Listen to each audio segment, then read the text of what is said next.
Lily Bennett's pencil moved across the paper in smooth, practiced strokes. The classroom around her buzzed with chatter about weekend plans and upcoming tests, but she barely heard any of it. Her world had shrunk to the blank page before her, and the dragon taking shape beneath her fingers. This one had scales like flowing water, each one catching imaginary light in different ways. The eyes came next, large and intelligent, holding a sadness that Lily couldn't quite explain. She added protective wings, curved inward as if sheltering something precious. Without thinking, she sketched a small figure beneath those wings, safe in their shadow. Wow, that's beautiful. Amy leaned over from the next desk, her history textbook forgotten. Is that a new one? Lily nodded, adding delicate claws to the dragon's feet. Started it during lunch. I think this one is a guardian. Someone who's lost what they were supposed to protect and doesn't know how to stop protecting anyway. Amy smiled. She'd learned years ago not to question how Lily knew these things about her dragons. Each drawing came with a story, a personality, a soul. You should post it online tonight. Your followers will love it. The art teacher, Mr. Harrison, wandered past their desks. He paused behind Lily, adjusting his glasses to study her work. That's remarkable, Miss Bennett. Your dragons always feel so alive, like they're looking back at the viewer. Lily felt her cheeks warm. Compliments always made her uncomfortable, but Mr. Harrison had been encouraging her art since freshman year. Thank you. I just draw what I see in my head. That's the mark of a true artist, he said. You're not copying something external. You're bringing something internal into the world. That's rare. After class ended, Lily gathered her sketchbook and supplies. The book was nearly full now, just like the 17 others stacked in her bedroom closet. Every one of them filled with dragons. Big ones, small ones, fierce warriors and gentle scholars, playful tricksters and wise elders. She'd been drawing them since she was 5 years old, since the day her grandmother had told her stories about magical creatures that lived among the stars. Outside, the spring afternoon felt perfect. Lily claimed her usual spot on the low wall near the parking lot, far enough from the main crowds that she could draw in peace. She pulled out a fresh page and let her mind wander, pencil ready. The next dragon formed slowly. This one needed to be different, special somehow. She sketched long, elegant lines for a serpentine body. The scales got a different pattern, something that reminded her of starlight on water. The face took longer. She wanted wisdom there, but also loneliness. This dragon had traveled far from home, she decided. This dragon was searching for something. As she worked, Lily crafted the story in her mind. A dragon who had journeyed across impossible distances, looking for someone who could understand what it meant to be different. Someone who knew what it felt like to see the world in a way others couldn't. She added those feelings into the eyes. The curve of the neck, the way the wings folded. There you are, she whispered to the drawing. You're looking for a friend who speaks your language, aren't you? The sky above caught her attention for a moment. Something about it seemed different today. The blue stretched deeper and clearer than usual. High up, almost too high to see properly, there seemed to be a shimmer in the atmosphere. Like heat waves on summer pavement, but in the cold spring sky. Lily blinked and looked again. Nothing. Just her imagination, probably. Too many dragons in her head making her see things that weren't there. She finished the drawing's details and checked her phone. Time to head home before her mom started worrying. As she walked toward the bus stop, the strange shimmer in the sky crossed her mind again, but she pushed it away. Reality was reality, and dragons were just beautiful dreams she put on paper. That evening, Lily sat at her desk uploading photos of her latest drawings to her art account. She had a few thousand followers now, people from around the world who loved her unique dragon designs. The comments always made her smile. People saying her dragons had personalities, that they felt real, that looking at them made viewers feel understood somehow. She was writing a description for the Starlight Dragon when her dad called from downstairs. Lily, come down here. You need to see this. The urgency in his voice pulled her from her chair. She hurried downstairs to find both parents staring at the television, their faces pale. The news anchor looked equally shaken. Repeat. Multiple unidentified vessels have entered Earth's atmosphere. Military forces worldwide are on high alert, but so far the craft have made no hostile movements. We're showing you live footage from satellites and ground observers. The screen filled with images that made Lily's heart stop. Ships hung in the sky, but not like any human spacecraft. They were organic, flowing, beautiful in a way that defied description. Their surfaces rippled like living skin, catching light in shifting patterns. They moved through the air with impossible grace, more like creatures swimming than machines flying. They looked like dragons. The news footage switched to different locations. One ship hovered over Tokyo.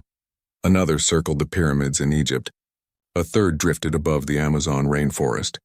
More appeared over major cities, but they weren't landing or attacking. They were searching, circling, waiting. "This is incredible," her mom breathed.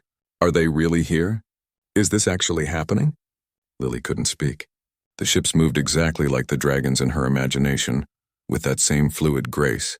Their surfaces reflected light the same way she always tried to capture in her drawings, and as the camera zoomed in on the nearest vessel, she saw patterns in its surface that reminded her of scales.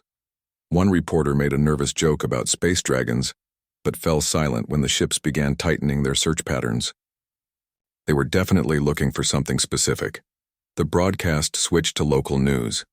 Lily's stomach dropped as she recognized the aerial view. That was her town.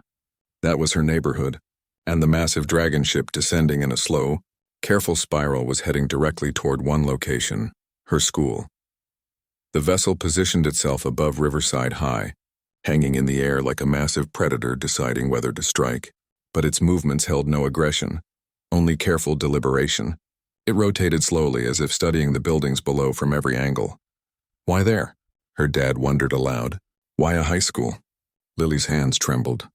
On the coffee table, her phone screen glowed with notifications. People were commenting on her latest drawing, the one she'd posted just minutes ago.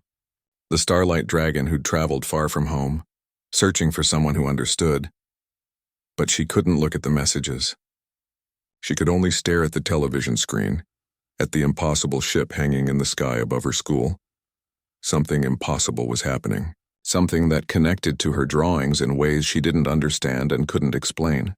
And deep in her chest, beneath the fear and confusion, Lily felt a strange pull, like something was calling her name in a language she'd always known but never heard before.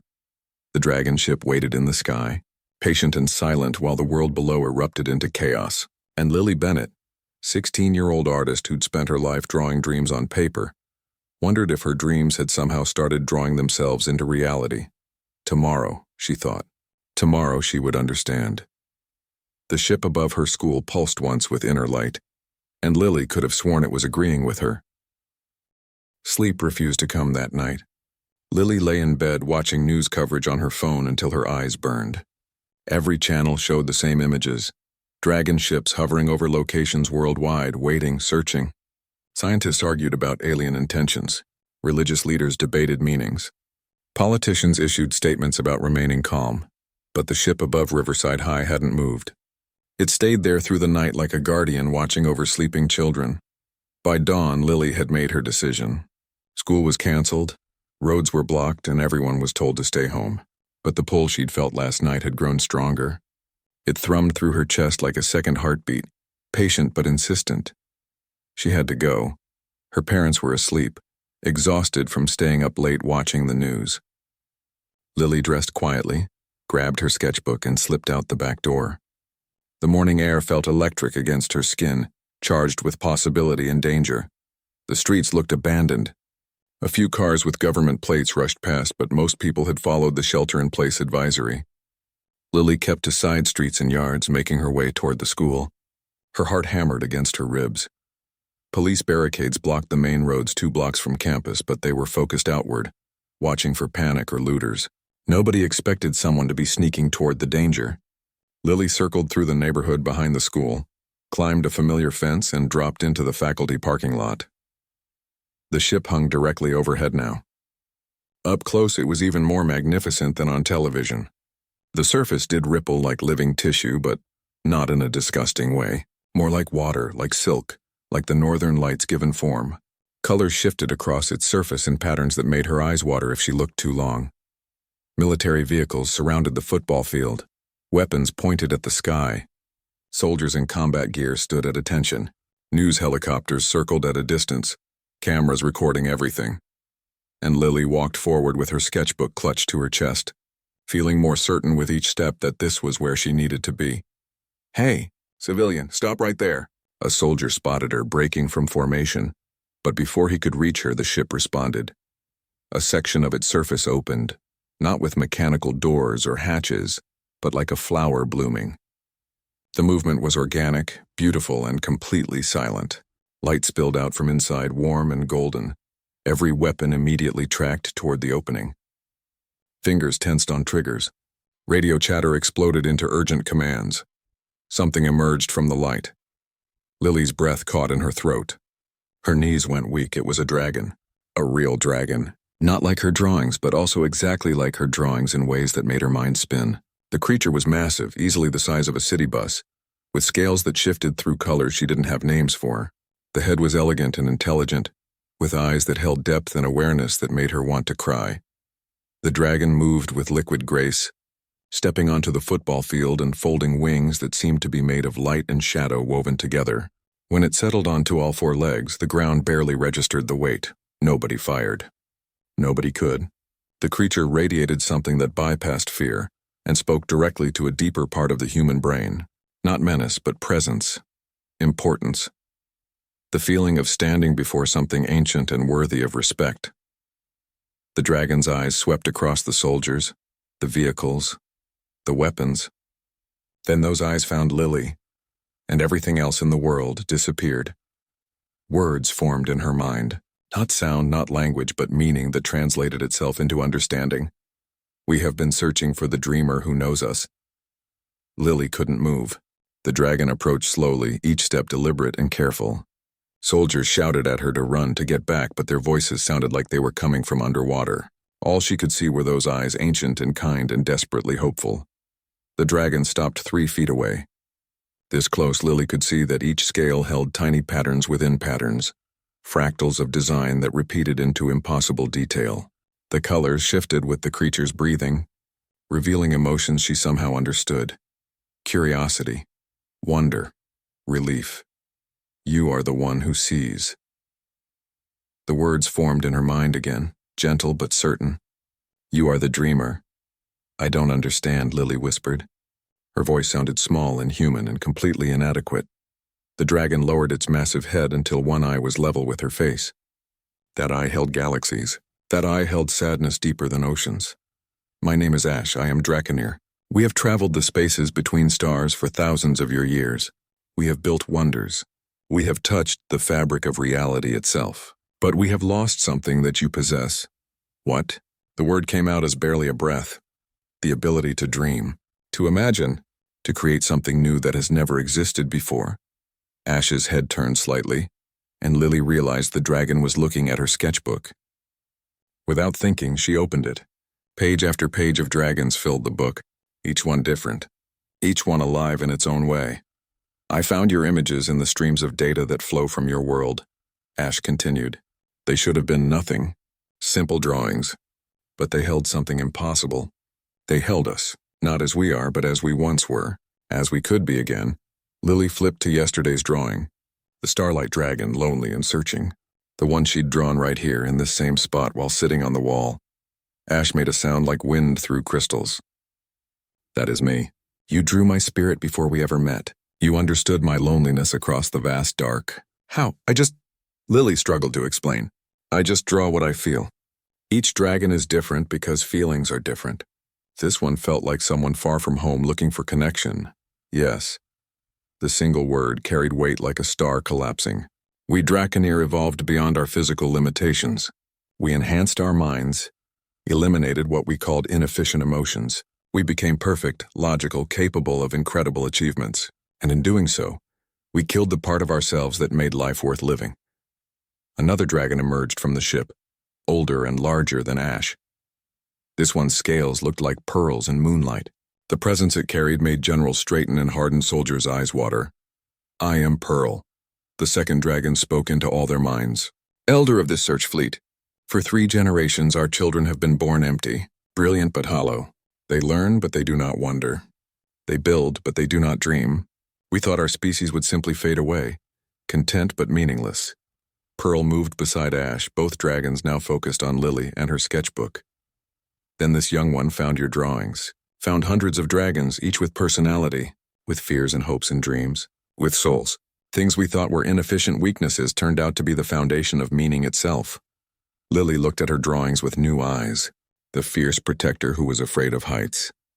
The gentle giant who wrote poetry. The trickster who used humor to hide loneliness. Each one was a piece of human emotion given form. You didn't just draw bodies, Ash said quietly. You drew spirits. You remembered what we forgot. You dreamed us better than we dream ourselves. The sun climbed higher in the sky. News helicopters captured everything. The world watched as a teenage girl stood before alien dragons on a high school football field, holding nothing but a sketchbook and somehow changing history. Why did you come here? Lily finally asked. What do you want from us, from me? Pearl's answer came with weight like mountains settling. We want to learn how to dream again. We want you to teach us what it means to create from the heart, rather than the mind. We have science, but you have art. We have logic, but you have imagination. We have existence, but you have life. I'm just a high school student with a notebook, Lily protested. I'm not special. I'm not important. Ash's eye focused on her with intensity that made her skin tingle. You created hundreds of unique souls with nothing but paper and pencil. You felt emotions we cannot name and gave them shape and form. That is not unimportant. That is the most important thing in the universe.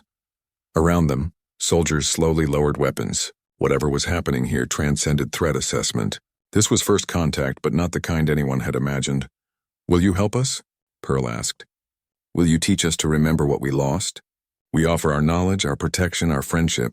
But more than anything, we need what only humans seem to possess. What's that? Lily's voice shook. The courage to feel.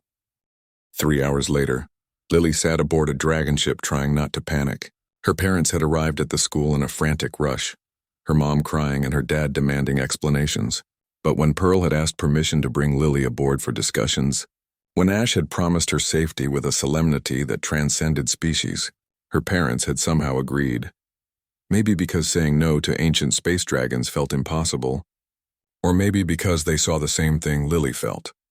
This mattered in ways none of them fully understood yet. The interior of the ship was nothing like science fiction movies suggested. No metal corridors or blinking control panels. Instead, the walls seemed alive, gently luminescent with soft colors that shifted like breathing. The floor felt warm beneath her feet, yielding slightly like walking on moss. Everything was perfectly smooth and flowing. No sharp edges, no decorations, no personal touches. Beautiful in its elegance, but sterile in its perfection. It's like a hospital, Lily said quietly. Ash, walking beside her on 4 legs, turned that massive head. What do you mean? Clean, perfect, but empty. Like it was designed only for function, not for living. She touched one wall, feeling the warmth. It's beautiful, but it doesn't feel like anyone lives here. It feels like a tool someone uses. The dragon made that crystal wind sound again. Lily was learning it meant surprise or realization. You understand in moments what took us centuries to recognize, yes. We build perfectly, but we build nothing that matters. We forgot why we build at all. They entered a large chamber where Pearl waited. Several other Draconair were present too, their scales showing ages and ranks through colors Lily was starting to recognize. Young ones gleamed like metal. Ancient ones looked like weathered stone. Sit, please.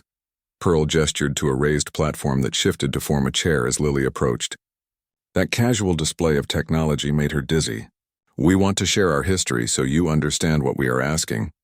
What followed was a story that broke Lily's heart. The Draconair hadn't always been logical and emotionless. Once, thousands of years ago, they had been passionate and creative. They made art that spoke to the soul. They wrote music that made listeners weep. They built not just for function but for beauty and meaning. But they also fought terrible wars driven by pride and anger. They suffered from jealousy and hatred. Emotions led to conflicts that nearly destroyed their entire species. In desperation, their ancestors made a choice. They began modifying their own minds, dulling emotions, enhancing logic. Each generation became more rational and less feeling. They told themselves this was evolution, that they were becoming better. The wars stopped. Peace reigned. They built an empire spanning star systems, but slowly, something terrible happened. Our children stopped asking why, Pearl explained, and Lily could feel the grief behind the words, even though the dragon's face showed nothing. They learned every fact we taught them. They mastered every skill. But they never questioned, never imagined, never wondered if there could be something different. A younger dragon, barely larger than a car, approached. This one's scales were bright silver, newly formed. I am Reed. I am 17 cycles old. By Draconeer standards, I am a successful youth. I have mastered quantum mechanics, genetic engineering, and transdimensional navigation. Reed's mental voice carried no pride, just empty statement of fact. But I have never cried. I have never laughed. I have never felt wonder at a sunset or joy at a friend's success. I exist, but I do not live. I know this is wrong somehow, but I cannot feel why it is wrong. That emptiness is its own kind of suffering. Lily's eyes burned with tears. That's horrible. That's the saddest thing I've ever heard. Every Draconeer in the room focused on her with sudden intensity. Pearl leaned forward. Why are you leaking water from your eyes? I'm crying, Lily wiped at her face. It's what humans do when we feel deep sadness. Reed's story is heartbreaking. The idea of living your whole life never feeling joy or wonder or love, that's worse than death. The dragons exchanged glances. Long moments passed in silence, broken only by Lily's quiet sniffles. Finally, Ash spoke. You feel pain at our pain. You leak water from your eyes for our loss. This is empathy. This is the thing we eliminated because it was inefficient. It's not inefficient, Lily protested. It's what connects us. It's how we understand each other. It's what makes life worth living. She opened her sketchbook again, flipping to a drawing of a dragon curled protectively around smaller creatures. I drew this after my grandmother died. I was 8 years old and I didn't know how to handle that much sadness. So I drew this guardian dragon, strong and protective, keeping everyone safe even though it couldn't save everyone. Drawing it didn't bring my grandmother back, but it helped me process the grief. It connected my feelings to something I could see and understand. Pearl moved closer, studying the drawing with intense focus. You transformed pain into creation. You used emotion as a tool for understanding. Not a tool, Lily corrected gently. Emotion isn't something you use. It's something you are. It's the foundation of everything humans create. We don't make art because it's useful. We make it because we need to express what we feel inside, because sharing those feelings connects us to each other. A new dragon entered the chamber and the temperature seemed to drop. This one was ancient, scales like granite, eyes hard as diamonds. The other Draconeer shifted uncomfortably. I am Granite, elder of the traditional path. The mental voice was cold. I have heard enough of this discussion. You speak of emotions as if they are positive, human child, but you are young and naive. Emotions destroyed our ancestors. Wars born from anger, betrayals born from jealousy, cruelty born from fear. Granite moved to the center of the room, massive and imposing. We chose logic over feeling to save ourselves. It was the right choice. Our young may be empty, but they are safe. They will never know the pain of loss, the agony of heartbreak, the suffering that emotions bring. They'll also never know the joy of love, Lily countered, standing up to face the enormous dragon. Her legs shook, but her voice stayed steady. The excitement of discovery. The satisfaction of creating something beautiful. The warmth of friendship. You didn't just remove the bad emotions, you removed everything that makes existence meaningful. Better empty than in pain, Granite said coldly. No. Lily looked around at all the dragons watching. Empty isn't better. It's just safer. And safety isn't the same as being alive. She turned to Reed, the young dragon who had never cried. You said you know something is wrong but can't feel why. That's because knowledge and feeling are different things. You can know a sunset is beautiful, but that's not the same as feeling your breath catch when you see one. You can know that friends are important, but that's not the same as feeling your heart warm when they make you smile. Reed's scales rippled with colors Lily hadn't seen before. I want to feel those things. I want to understand not just with my mind, but with something deeper. That desire will cause you suffering, Granite warned. Emotions are pain waiting to happen. Maybe, Lily agreed. But they're also joy waiting to happen. Love waiting to happen. Wonder waiting to happen. Yes, feeling things means sometimes feeling hurt, but the alternative is feeling nothing at all. And nothing is the worst feeling of all. She looked at Pearl. You asked what we want in exchange for teaching you to feel again. I don't want technology or power. I want you to understand what you're asking for. Emotions aren't easy. They're messy and complicated, and sometimes they hurt so much you wish you could stop feeling. But they're also what makes every beautiful thing matter. Every friendship precious. Every moment alive. Pearl's ancient eyes studied Lily for a long time. Finally, the elder dragon spoke. I was like Ash once. Curious, creative, full of questions, but I chose to dampen my emotions to fit in, to be accepted by those who thought feeling was weakness. I have regretted that choice every single day since. Not with sadness, because I cannot feel sadness anymore, but with something colder and worse. With knowledge of what I lost. The elder dragon turned to face Granite. I understand your caution, old friend. But caution is all we have left, and it is not enough. Our children are dying inside while they live outside. That is not survival. That is slow extinction of everything that matters. Around the room, other dragons shifted. Young ones pressed closer, drawn by words they didn't fully understand but desperately needed.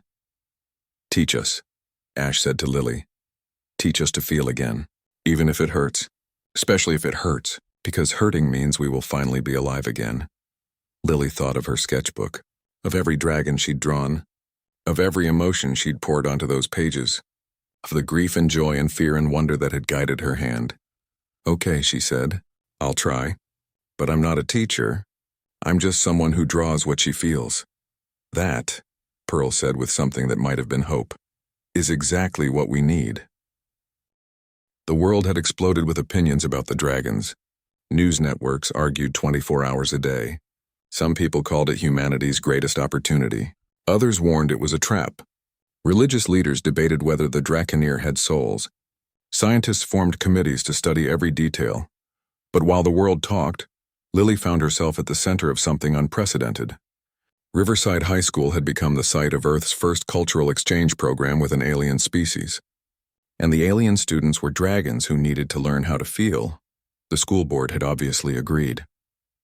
The government had sent dozens of officials, but somehow, impossibly, everyone decided to move forward. Maybe because the Draconeer had been nothing but honest and peaceful.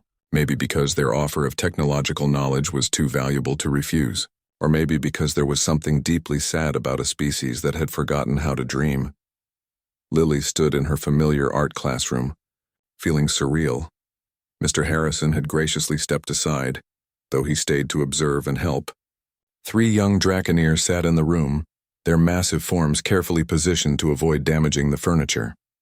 Ash was there, of course. Reed, the young dragon who had never cried, had also asked to participate. The third was named Flicker, a dragon whose scales shifted through colors so fast it made Lily dizzy to watch. Flicker was curious about everything, asking questions constantly, but the questions were all logical and factual. No wonder, no emotion behind them. Okay, Lily said, feeling ridiculous. She was a 16-year-old teaching ancient space dragons how to be creative. We're going to start simple. I want each of you to draw something that makes you feel. 3 pairs of enormous eyes blinked at her. But we do not feel things, Reed said patiently. That is the problem we are trying to solve. Right, sorry. Lily chewed her lip, thinking. How do you teach someone to feel when they don't know what feelings are? Let me try different words. I want you to draw something that matters to you. Anything at all. She passed out enormous sheets of paper and art supplies modified for dragon claws. The Draconeer studied the materials with intense focus, then began to draw. What followed was simultaneously impressive and heartbreaking. Ash created a perfect technical schematic of a star system. Every planet was precisely scaled. Every orbit was mathematically accurate. The proportions were flawless. Reed drew a chemical formula, elegant and complex, that apparently represented a breakthrough in energy generation. Flicker produced an anatomically perfect rendering of a Draconeer body, detailed down to individual scales. All 3 were technically perfect. All 3 were completely empty. These are amazing, Lily said carefully. Your technical skill is incredible. But they're not what I meant. You drew facts. I wanted you to draw feelings. What do feelings look like? Flicker asked, genuinely confused. Lily sat down, suddenly understanding the magnitude of the problem. They don't look like anything specific. Feelings are internal. You have to feel them first, then let your hand follow that feeling onto the paper. But how do we access feelings we do not have? Ash's mental voice carried frustration, which Lily realized might actually be the first emotion she'd heard from the dragon. Wait. Ash, say that again. About being frustrated. I do not understand the instruction. I'm uncertain how to proceed. Ash paused. I am experiencing a negative response to my inability to complete the task correctly. That's frustration, Lily said excitedly. That negative feeling about not succeeding, that's an emotion. You're feeling it right now. All three dragons went completely still. Around the room, Mr. Harrison leaned forward with wide eyes. I am feeling something? Ash's mental voice carried wonder and fear mixed together. Yes, and that mixture of wonder and fear, that's emotion too. You're experiencing multiple feelings at once. That's totally normal for feeling creatures. Reed's scales rippled in complex patterns. I am experiencing something uncomfortable. A tightness in my core, an awareness that I am inadequate for this task. Is this what you call sadness? Lily felt tears prick her eyes again. Maybe. Or maybe frustration like Ash. Emotions aren't always easy to label. Sometimes you feel multiple things at once. Sometimes you feel something you don't have a word for. She grabbed her own sketchbook and flipped to a particular drawing. A dragon standing alone on a cliff looking at stars. I drew this when I felt lonely. Not sad exactly, not angry, just aware that I was separate from others and wishing I wasn't. I didn't draw a diagram of loneliness. I drew how loneliness feels to me. Flicker moved closer, studying the drawing with those color-shifting scales pulsing rapidly. The posture conveys isolation. The stars suggest distance. The cliff represents separation. You used visual metaphor to express an internal state. Not on purpose, Lily corrected. I didn't think about metaphors. I just drew what I felt inside. The metaphor happened naturally because I was being honest about my emotions. She took a risk and placed her hand on Ash's foreleg. The scales felt warm and smooth. Try again. But this time, don't think about drawing something correct. Draw something that matters to you personally, even if you can't name the feeling. Even if you don't understand it, just let it guide your hand. Ash stared at the blank paper for a long time, then slowly, hesitantly began to draw. The result was crude compared to the technical schematic from before. The lines wobbled. The proportions were off. It was a simple image of two figures, one large and one small. The large one's wing curved protectively over the small one. It is imperfect, Ash said quietly. It's beautiful, Lily whispered. What is it? I do not know. When I think of finding your drawings in the data stream, when I remember seeing emotions I could not name, I picture this, the desire to protect something precious, to shelter something that feels endangered. I do not know if this is an emotion or a malfunction. That's not a malfunction. That's what caring feels like. Maybe love, maybe protectiveness, but it's real and it's yours. Ash stared at the drawing for a long moment. Then something impossible happened. A single drop of moisture fell from the dragon's eye onto the paper. The room went dead silent. Ash. Pearl's voice came from the doorway. The elder dragon had been watching from the hallway. You are crying. I do not understand, Ash's mental voice shook. I am leaking water from my eyes like Lily did. But I am not damaged. I am. The dragon struggled for words. I am feeling so many things I have no names for them. It is overwhelming. It is painful. It is beautiful, Reed finished, staring at Ash with wonder. You are feeling, and it is beautiful. Then Reed began drawing again, but different this time. Not a formula, but something abstract. Flowing lines that suggested movement and change. Colors that shifted and blended. It wasn't perfect or technically correct, but it was real. Flicker watched both of them, scales rippling faster than ever. I want this too. I want to feel overwhelming things. I want to create something imperfect and real. Then stop thinking, Lily encouraged. Just draw. Let your hand move without planning. Make mistakes. That's where the truth comes from. Over the next hour, something miraculous happened. 3 dragons who had lived their entire lives in logical emptiness began to feel. It wasn't easy or comfortable.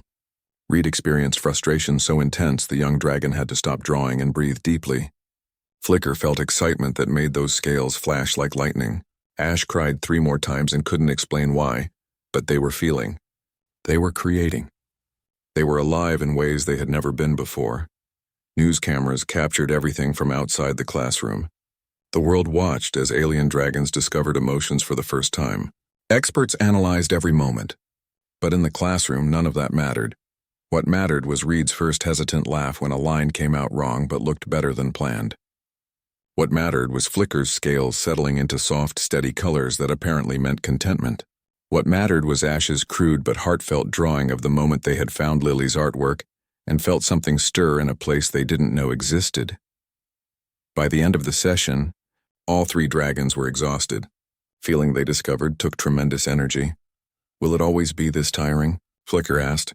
"No," Lily smiled. "You'll get used to it. Emotions will become natural. But they'll never stop being intense.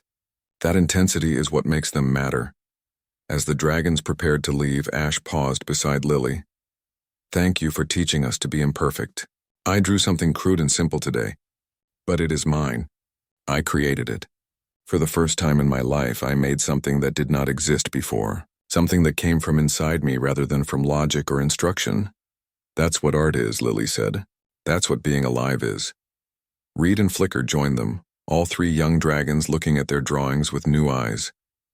"This is just the beginning," Pearl said from the doorway. "The three of you have proven it is possible. Now we must share this gift with all our people." But outside the school, beyond the cameras and the excitement, Granite watched with cold eyes. The ancient dragon saw the young ones crying and laughing and creating imperfect things, and Granite remembered why their ancestors had chosen logic over chaos. Why they had eliminated emotions to save themselves. The ancient dragon remembered the wars, the suffering, the destruction that passion and anger had caused. And Granite began to plan how to stop this dangerous experiment before it destroyed everything the Draconeer had become. Weeks passed in a blur of impossible firsts. Ash, Reed, and Flicker attended classes at Riverside High, sitting in on everything from literature to history to music. Each lesson opened new doors to understanding emotion and creativity. The three dragons were changing, becoming more than their species had been in centuries. But change always came with a price. Lily arrived at school one morning to find Flicker curled in the art room, scales dim and pulsing slowly. The dragon, who usually blazed with color, looked gray and dull. "Flicker, what's wrong?" The dragon's mental voice came weakly. "I am experiencing something I cannot process. Yesterday I created a sculpture. It took me hours. I was proud of it. But this morning I knocked it over by accident. It shattered. And now I feel sad," Lily finished gently. "You feel sad because you lost something you made. Something that mattered to you. Make it stop," Flicker pleaded. "This feeling is worse than emptiness. It hurts, it aches. I understand now why Granite feared emotions. This pain is unbearable." Lily sat beside the massive dragon, her hand on those dulled scales. "I know it hurts. Loss always hurts. But that pain means the sculpture mattered. It means your creation had value. Empty things don't hurt when they break." "I want to go back," Flicker whispered. "I want to stop feeling. Please make me stop." Before Lily could respond, Reed entered the room. The young dragon moved differently now, with more grace and personality. But today those scales looked agitated, rippling with harsh colors. "Flicker is not alone in struggling," Reed announced. "I experienced anger today. Another dragon, one of the traditional faction, called our learning weakness, called emotions disease, and I felt something hot and violent inside me. I wanted to hurt them with words, with actions. This anger frightens me." Ash arrived moments later, and even the most emotionally advanced of the three looked troubled. "I am discovering that emotions are not simple. Last night I felt joy when I completed a painting. But the joy was mixed with sadness because I wished my ancestors could see it. Then guilt because I have what they lost. Then gratitude for Lily's teaching. Then confusion about feeling too many things at once. How do humans manage this chaos?" Lily looked at her three friends, all of them overwhelmed by the emotional spectrum they'd never experienced before. This was the moment Granite had warned about. The moment when feeling hurt too much and logic seemed safer. "You don't manage it," she said quietly. "You live through it. Yes, emotions hurt sometimes. They're messy and complicated, and sometimes you'll feel things that seem contradictory, but that's being alive." "I question if being alive is worth this pain," Flicker said. And the defeat in that mental voice broke Lily's heart. She pulled out her sketchbook and flipped to a specific drawing. A dragon standing in rain, wings spread, face turned upward. "I drew this the day after my grandmother's funeral. I was drowning in grief. The pain felt like it would kill me. I didn't want to feel anymore either." All three dragons focused on the drawing. "But look closer," Lily continued. "The rain washes away nothing. The pain doesn't disappear. But the dragon stands anyway. Wings spread anyway. Still there, still breathing, still alive despite the hurt. That's courage. Not the absence of pain, but living through it anyway. Why would anyone choose this? Reed demanded. Why embrace something that causes suffering? Lily closed the sketchbook and looked at each dragon in turn. Because the alternative is worse. You asked how humans manage emotional chaos. We don't manage it perfectly. We cry when we're sad. We laugh when we're happy. We get angry and make mistakes. We feel things that contradict each other. And yes, sometimes it hurts so much we wish we could stop feeling. She stood up, pacing the art room. But here's what you need to understand. Emotions aren't just pain. They're also what makes everything else matter. Food tastes better when you're happy. Sunsets are more beautiful when you feel wonder. Friendship matters because you feel love. Art means something because you pour feeling into it. But the pain, Flicker insisted. How do you bear it? By remembering it's temporary, Lily said. Emotions are like weather. They change. Right now you're sad about your broken sculpture. Tomorrow you might feel determined to make a better one. Next week you might feel proud of what you learned from the experience. Feelings aren't permanent states. They're constantly shifting and changing. She moved to Flicker and placed both hands on the dragon's head. And you don't bear pain alone. That's what friends are for. When I'm sad, Amy makes me laugh. When Amy is angry, I help her calm down. We support each other through the hard emotions. That's connection. That's love. Reed's scales shifted to softer colors. The anger I felt today. Another dragon helped me process it. They suggested I create art from the anger instead of acting on it. I painted something fierce and wild. The anger didn't disappear, but it transformed into something productive. Exactly, Lily encouraged. Emotions give you energy. What you do with that energy is your choice. Anger can be destructive or creative. Sadness can crush you or deepen your empathy. Fear can paralyze you or motivate you to prepare. You're not slaves to your feelings, you're partners with them. Ash had been quiet through the discussion, those ancient eyes thoughtful. When I first felt emotions, I thought I was becoming more human. But I am realizing that is not accurate. I'm becoming more myself, more Draconeer. The true Draconeer we were before we cut out our hearts to save ourselves from feeling. Yes, a new voice spoke from the doorway. Pearl entered, and the elder dragon looked different than before. The scales seemed less perfect, more alive. There was warmth in those eyes that hadn't been there weeks ago. I have been watching you three struggle, Pearl said, and I have been doing something I thought I would never do again. I have been allowing myself to feel. Not fully, not yet, but enough to remember what we lost. The elder dragon moved to the center of the room where all the students could see. I need to tell you something I have never told anyone. About why I chose to dampen my emotions all those centuries ago. The air seemed to hold its breath. I was in love once, Pearl began, and the simple statement carried weight like worlds colliding, with another dragon who dreamed as wildly as I did. We created together, we imagined together, we felt everything intensely, and it was glorious. Pearl's voice caught. Something impossible for the logical creatures the Draconeer had become. But we disagreed about the path our people should take. The disagreement became an argument. The argument became anger. And in my anger, I said things that wounded deeper than any physical harm. My love chose to leave me, chose to dampen their emotions to escape the pain I had caused. Tears fell from Pearl's eyes, the first the elder dragon had shed in centuries. I thought I could not bear the guilt and grief. So I did the same. I cut out the part of me that felt, thinking it would end the pain. But it did not end anything. It just made me empty. I have existed for 300 years, neither alive nor dead. And every day I have known what I lost. Not with sadness, because I could not feel sadness, but with something colder and worse. With perfect logical awareness of my own cowardice. The classroom was silent except for Pearl's quiet weeping. Do not make my mistake, the elder dragon pleaded. Yes, emotions hurt. They are messy and difficult and sometimes overwhelming. But they are also everything that makes existence meaningful. Flicker, your broken sculpture hurts because you poured your heart into it. That pain is proof that your creation mattered. Reed, your anger today was proof that you care about justice and fairness. Ash, your confusion about mixed emotions is proof that you are experiencing the full complexity of being alive. Pearl looked at each young dragon with fierce intensity. You have a choice that I squandered. You can choose to feel, even when it hurts, or you can choose safety and emptiness. But know this. If you choose to dampen your emotions now, you will spend the rest of your existence knowing what you gave up. and that knowledge will haunt you in ways no emotion ever could. Flicker's scales slowly began to brighten, cycling through colors hesitantly. I do not want to lose this, even though it hurts, even though it is frightening. I want to feel my art matter. I want to experience loss and joy and confusion. I want to be alive. Reed stood straighter. I want to learn to use my anger constructively, to channel my emotions into creation rather than destruction. That is harder than being empty, but it is worth the effort. Ash moved beside Lily, placing one massive head gently against her side. I want to feel gratitude for this gift you have given us. Gratitude so deep it makes me want to cry again.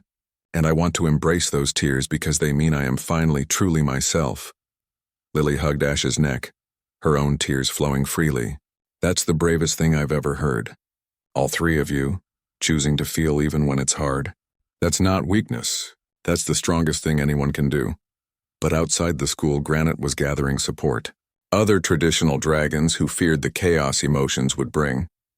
They watched the crying, the anger, the confusion, and they saw not dragons becoming themselves, but dragons becoming dangerous.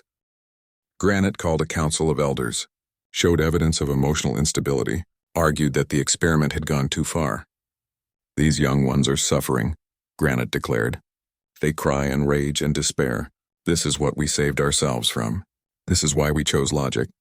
We must end this before it destroys them. The vote was close. But fear is a powerful motivator, even for those who claim not to feel. The traditional faction voted to end the cultural exchange, to take Ash, Reed, and Flicker back to the fleet, to dampen their emotions before the damage became permanent. And Granite, certain of righteousness, prepared to enforce the decision by any means necessary.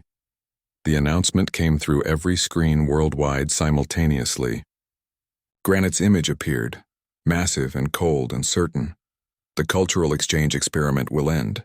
The 3 participants will return to the fleet for psychological evaluation and treatment. This decision is final and for their own protection. Lily watched the broadcast from the art room, her stomach dropping. Beside her, Ash, Reed, and Flicker stood frozen in shock. They cannot do this, Reed protested. We have not completed our learning. We have not mastered emotions yet. We need more time. They fear what you are becoming, Pearl said quietly. The elder dragon had rushed to the school as soon as the announcement was made. They see your struggles and remember why our ancestors chose emptiness over feeling. Granite has convinced the council that emotions will destroy you. But they will not destroy us, Flicker's scales flashed with defiance. We are learning to manage them.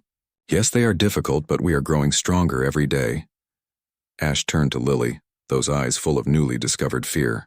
Can they force us to stop feeling? Can they take this away from us? Lily's hands clenched into fists.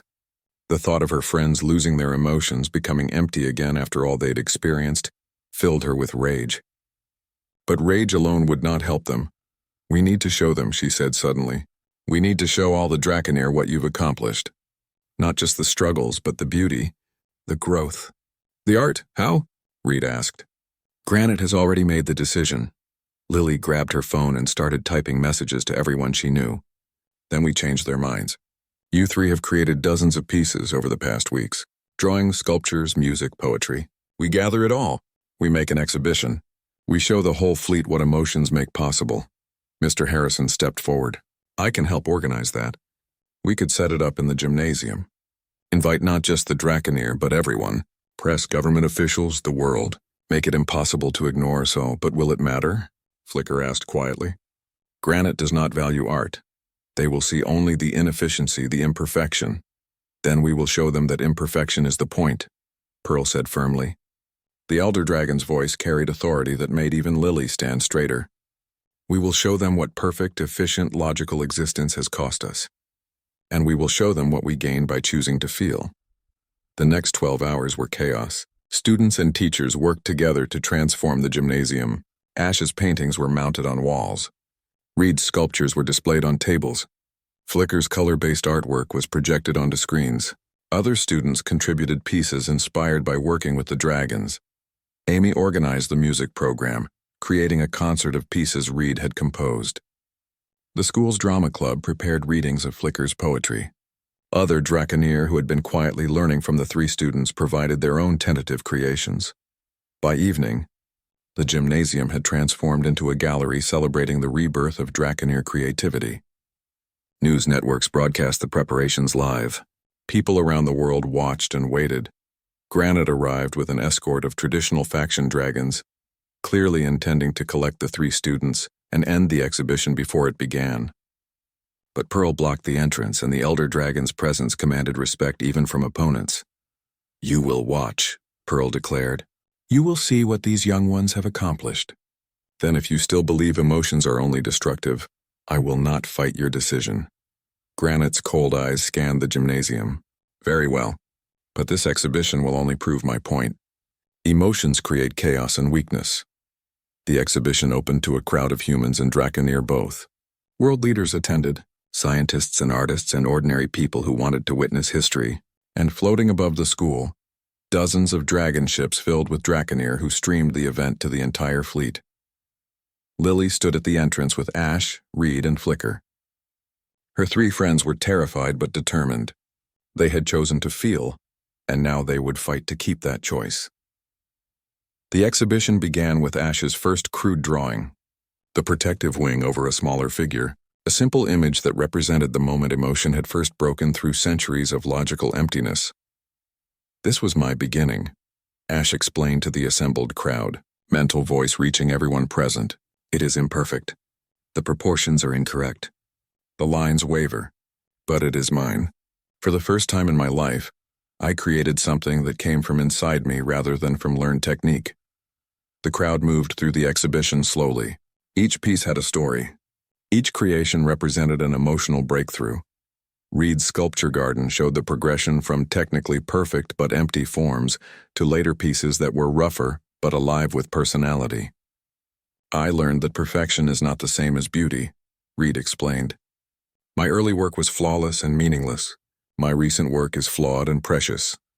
Flicker's color-based artwork filled screens with shifting patterns that somehow conveyed feeling without any representational imagery. "I discovered that emotions themselves have colors, rhythms, patterns. I learned to paint feelings directly, not as symbols but as pure experience." But the centerpiece of the exhibition was something none of the young dragons had created alone. It was a collaborative mural that covered an entire wall. Dozens of Draconeer and humans had contributed to it over the past week.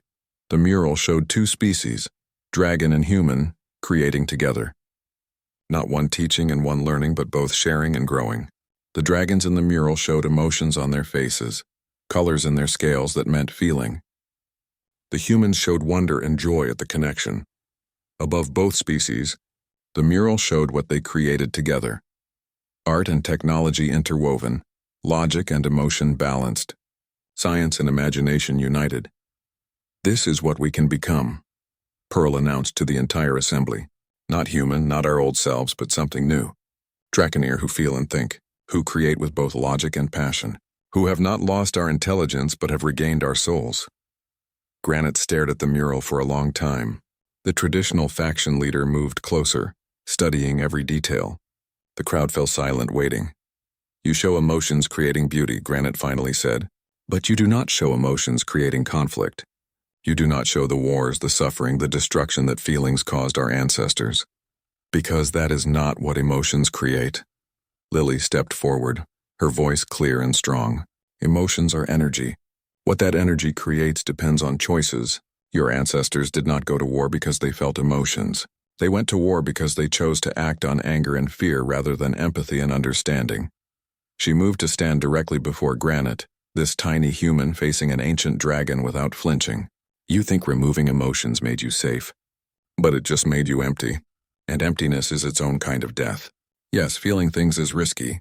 Yes, emotions can be used destructively, but they can also be used to create beauty, connection, and meaning. Look at what we have built here," Lily continued, gesturing to the exhibition. "Ash chose to feel despite fear. Reed chose to feel despite pain. Flicker chose to feel despite confusion. Those choices took more courage than any logical decision, and those choices created all of this." She turned to address the entire crowd, human and Draconeer both. "The question is not whether emotions are dangerous. Everything powerful is dangerous. The question is whether existing without meaning is worth safety, whether you want to survive or truly live." Granite's scales rippled with colors that might have been the beginning of emotion, or might have been just random patterns. And if we choose to feel? If we allow all our people to rediscover emotions, what happens when conflicts arise, as they inevitably will? Then we will feel anger and choose to create rather than destroy, Reed answered. We will feel hurt and choose to communicate rather than attack. We will feel fear and choose courage rather than retreat. Emotions give us energy, but wisdom gives us direction. And you believe you have gained this wisdom in mere weeks? Granite challenged. No, Ash admitted. We are still learning. We still make mistakes. We still struggle. But we are learning together. Humans who feel guiding us.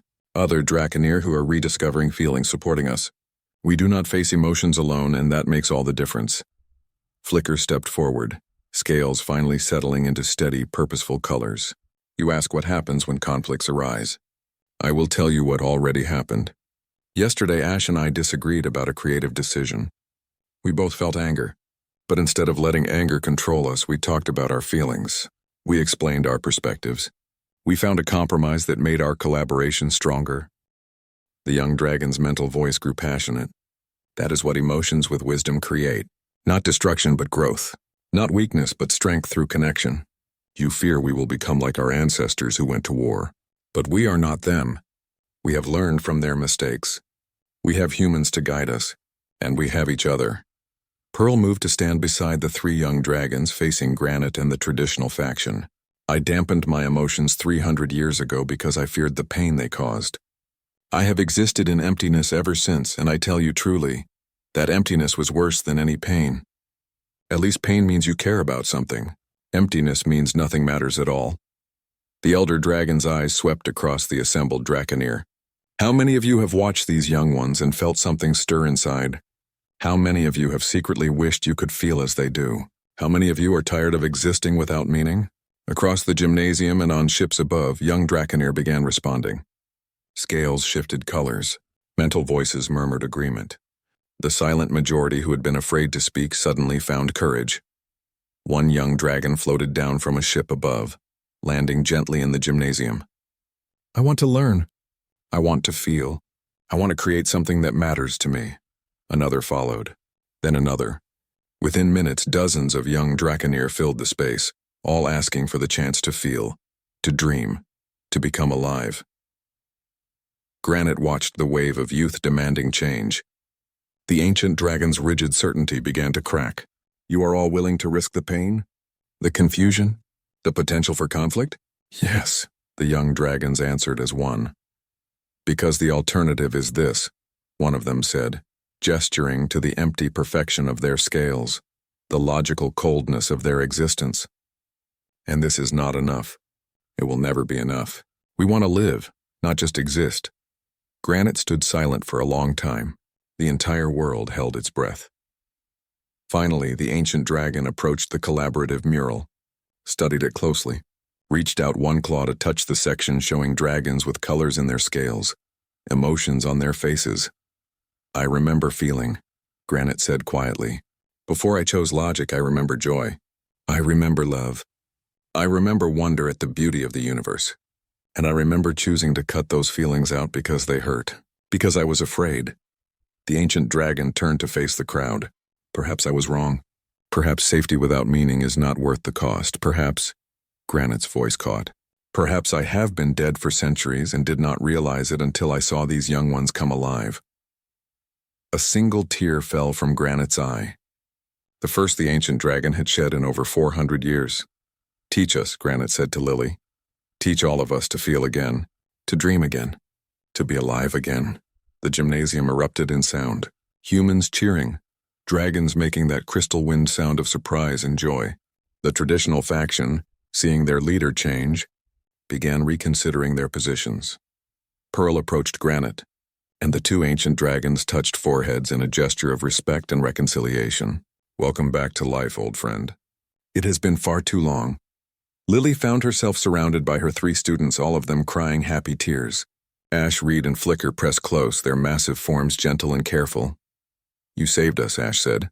You taught us not just to feel, but to believe that feeling was worth fighting for. I just showed you what was already inside you, Lily replied, wiping her own tears. You three did the hard part. You chose courage over fear. That's all that matters. The months that followed transformed both species. The cultural exchange expanded to dozens of locations worldwide. Young Draconeer learned from human artists, musicians, writers, teachers. They struggled and grew and slowly rediscovered the emotional depth their species had sacrificed. The Draconeer shared their technology freely. Clean energy that would save Earth's environment, medical advances that cured diseases, the means to reach other stars. But more importantly, they shared themselves, became partners and friends, not just allies. Lily's high school graduation came on a warm spring day 6 months after first contact. The ceremony took place in the football field, the same place where Ash had first landed. But now, that field was surrounded by gardens where dragons and humans had collaborated on living art. The 3 dragon students sat in the front row, specially made caps perched awkwardly on their massive heads. Other Draconeer filled the bleachers, many of them now displaying colors in their scales that meant feeling, that meant life. When Lily's name was called, Ash gave a speech that was broadcast across both civilizations. A human child with a sketchbook saw us better than we saw ourselves. She drew dragons not as we were, but as we could be, imperfect, emotional, afraid, brave, and dreaming. Every dragon she created was a mirror showing us what we had lost. She gave us back our souls, and in return we offer humanity the stars. But more importantly, we offer friendship, partnership, the chance to dream together about what comes next. Lily accepted her diploma to thunderous applause from 2 species. She'd been offered positions as cultural ambassador, as advisor to world governments, as countless things that sounded important and overwhelming. But she had chosen something simpler and somehow more profound. She would continue her education, studying art and cross-species psychology. She would split her time between Earth and the Draconeer Academy ship. She would keep learning, keep growing, keep creating. In her dorm room aboard the Academy ship that evening, Lily opened a fresh sketchbook. The first page needed to capture this moment, this feeling of ending and beginning simultaneously. She drew a dragon and a human standing side by side on a hilltop, both looking up at stars that seemed closer now, more reachable, both with expressions of wonder and determination, both dreaming of what they would create together. Before she could write a caption, Ash entered the room. The dragon had evolved so much over these months. Those scales showed subtle colors now, reflecting moods and feelings. The eyes held warmth and humor and deep friendship. "What are you drawing?" Ash asked, settling onto the specially reinforced floor. Lily showed the sketch. "Us, looking at what comes next." "It is perfect," Ash said, then added with that new understanding of irony, "by which I mean imperfect and therefore beautiful." Lily laughed. "You're getting good at emotions. I have an excellent teacher." They sat together in comfortable silence, dragon and human, as the Academy ship turned toward the stars. Outside the window, dozens of vessels traveled in formation, each ship now decorated with murals and gardens and art, each one carrying dreamers ready to imagine what had never been imagined before. Lily posted her latest drawing to her art account that night, just as she'd always done. The caption read, "They came because I drew what I imagined. Now we build what we dreamed together." Within hours, the image had spread across both species' networks. Young Draconeer began creating their own versions, adding their interpretations, their hopes, their dreams. Humans responded with their own artistic expressions of partnership and possibility. The image became a symbol, not of humans teaching dragons or dragons teaching humans, but of 2 species learning together, of logic and emotion balanced, of science and art united, of existence transformed into life. Months became years. The cultural exchange grew into a true partnership. Human creativity sparked Draconeer innovation. Draconeer logic grounded human imagination. Together they created wonders neither species could have achieved alone. New colonies were founded on distant worlds, each one a blend of 2 civilizations. New technologies emerged that respected both efficiency and beauty. New art forms developed that incorporated scales and skin, wings and hands, dragon song and human voice. And through it all, Lily kept drawing. Her dragons evolved as her friends evolved. Each sketch captured moments of growth, struggle, joy, connection. Each drawing reminded both species why they had chosen this path. On the 5th anniversary of first contact, a massive celebration was held on Earth. Representatives from both species gathered at Riverside High where it all began. The school had become a cultural landmark, preserved as a symbol of the day dragons learned to dream. Pearl, now one of the leaders of the Draconeer Renaissance, stood before the assembly.